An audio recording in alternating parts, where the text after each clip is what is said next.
지옥은 뭐예요? 밤낮 쉬지 못하는 것이, 쉼이 없는 것이. 천국은 뭡니까? 저희 수고를 그치고 쉬는 것입니다. 쉼의 유무가 천국과 지옥의 차이를 만들어내는 거예요. 마음에 쉼이 있으면 그 마음은 천국이 되고, 마음에 쉼이 없으면 그 마음은 지옥이 되는 것입니다. 근데 마음의 쉼은 어디에서 오느냐? 온유한 마음에서 오는 거예요. 겸손한 마음에서 오는 거예요. 그래서 예시립의 마음을 품어야 되는 것입니다. 여러분, 우리는 지혜나 능력을 생각하지만 온유가 중요합니다. 겸손이 중요합니다. 온유해야 마음이 쉴 수 있기 때문이에요. 겸손해야 마음이 쉴 수 있기 때문이에요.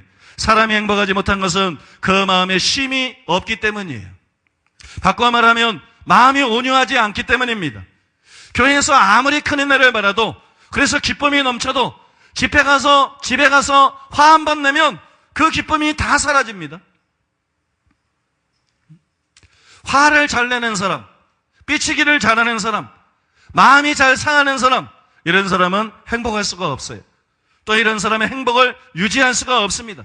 사도 바울은 에베소서 4장 26절과 27절에서 이렇게 말을 했습니다. 분을 내어도 죄를 짓지 말며 해가 지도록 분을 품지 말고 마귀로 틈을 타지 못하게 하라 그랬어요. 화를 잘 내면 마귀가 틈을 탑니다. 마귀와 함께 행복할 수는 없습니다. 마귀와 함께 기쁨을 누릴 수는 없습니다. 주님이 계신 것이 어디나 천국이라면 마귀와 함께 있는 것은 어디나 지옥입니다. 지옥에 불이 있어서 사람을 괴롭게 하는 것처럼 사람 마음속에도 화라는 불이 있어서 그 마음을 지옥으로 만드는 것입니다. 우리가 화를 내게 잘하면 절대로 행복한 사람이 될 수가 없습니다. 그러므로 여러분, 화 잘 내는 것을 회개하시기 바랍니다. 그리고 온유한 사람이 되시기를 예수님의 이름으로 축복합니다. 또한 사람이 행복하지 못한 것은 겸손하지 않기 때문이에요. 이사야 29장 19절에 보면 겸손한 자가 여호와를 인하여 기쁨이 더하겠고 그랬어요. 겸손한 자는 남이 모르는 기쁨의 근원을 갖고 있습니다. 다른 사람이 알지 못하는 기쁨의 근원을 갖고 있어요. 겸손한 사람은 세상 것으로 인해서 기뻐하는 것이 아니에요. 다른 사람이 기뻐하는 그런 것들에 대해서 기뻐하는 게 아니에요. 겸손한 사람은 여호와로 인해서 기뻐할 수 있습니다. 하나님이 겸손한 자에게 기쁨을 주신다는 거예요. 하나님께로부터는 기쁨이 있어요. 그것이 무엇입니까?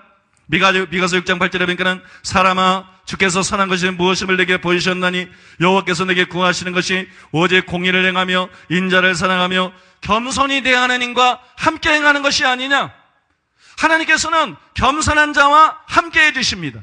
그래서 그 마음속에 기쁨을 주십니다. 이게 하나님께로부터 오는 기쁨이에요.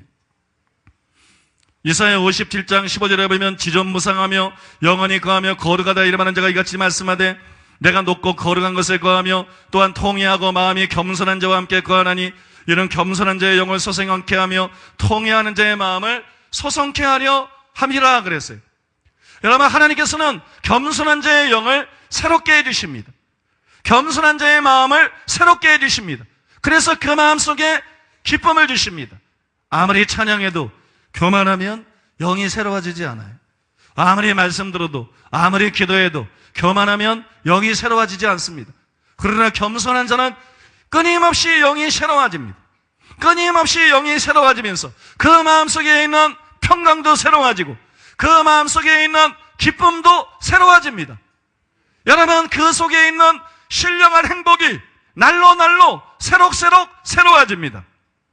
전국에는 하나님께서 겸손한 자를 높여주십니다.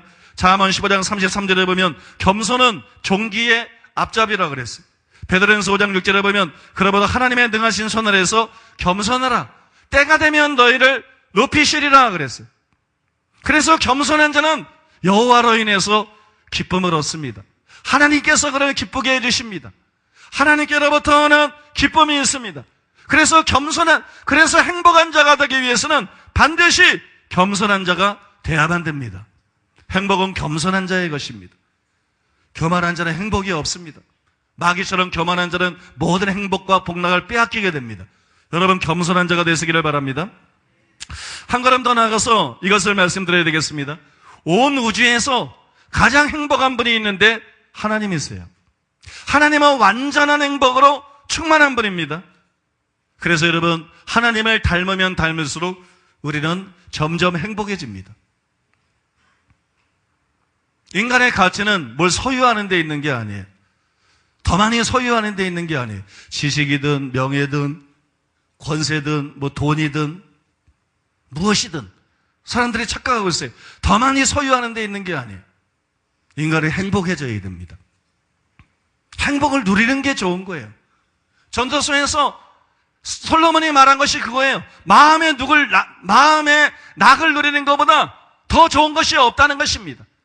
더 가치 있고 귀한 것이 없다는 것입니다. 여러분, 인간은 더 많은 것을 가져야 좋은 것이 아니라 행복해야 좋은 것이에요. 적게 가졌어도 행복해야 좋은 것이에요. 믿습니까? 행복의 가치가 있는 것이에요. 근데 어떻게 해야 우리가 행복해질 수 있습니까? 너무나 많은 사람들이 착각하는 것입니다. 돈을 많이 가져야 행복한 줄 알고, 성공해야 행복한 줄 알고, 높이 올라가야 행복한 줄 알고, 교회가 성장해야만 행복한 줄 알고, 은사를 받아야만 행복한 줄 알고, 사역자가 돼야만 행복한 줄 알고, 다 착각이에요. 그렇지 않아요? 행복은 그런 데 달려있는 것이 아닙니다. 행복은 어디에 달려있느냐? 행복은 예수님을 닮는 데 달려있는 거예요. 하나님을 닮는 데 달려있는 거예요. 예수님의 마음을 품는 데 달려있는 것입니다. 그것뿐만 아니라 예수님을 닮아가면 닮아갈수록 우리의 마음속에 행복이 증가하는 것입니다. 기쁨이 증가하고 평화가 증가하고 만족이 증가하는 것입니다. 이것이 단순한 것 같아도 이 사실을 모르기 때문에 미혹돼서 사는 목사들도 수없이 많고 신자들도 수없이 많고 얼마나 많은 사람들이 헛된 삶을 살아가는지 모릅니다. 얼마나 많은 사람이 헛되게 목회를 하는지, 헛되게 신앙생활을 하는지 모릅니다. 사랑하는 여러분, 행복은 예수님을 닮는 데 달려있는 것입니다. 그래서 행복의 비결을 가장 잘 보여주는 책이 어떤 책이냐?